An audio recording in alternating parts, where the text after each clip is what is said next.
Ертеде аптаның 7-ші күні шаббат деп аталған.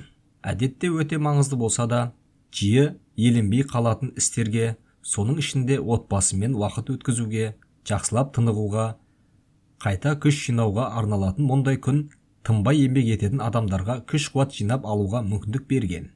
Алайда атқаратын міндеті көбейіп, қым-қуыт тіршілікке белшеден батып жүретін адамдар тамаша мүмкіндіктер мен пайда сыйлайтын осынау дәстүрді назардан тыс қалдырып жатады.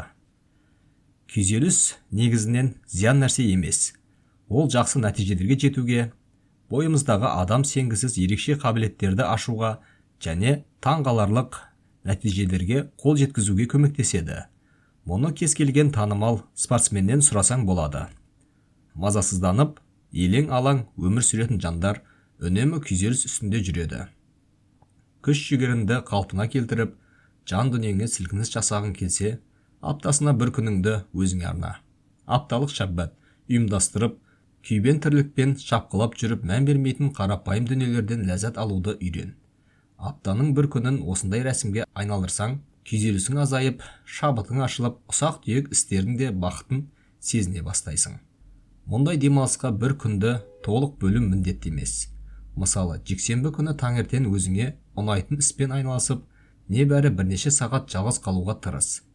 Жақсы көретін кітап дүкеніне бар. Жаңа шыққан күнді тамашала.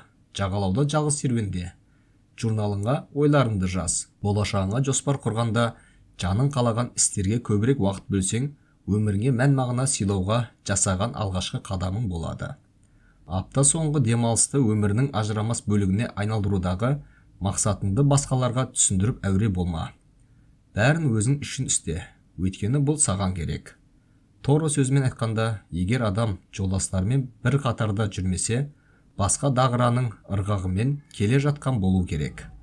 Бұл дауыс қалай және қайдан естілгеніне қарамастан, оған өз әуеніңмен жүруге мүмкіндік беріңіз.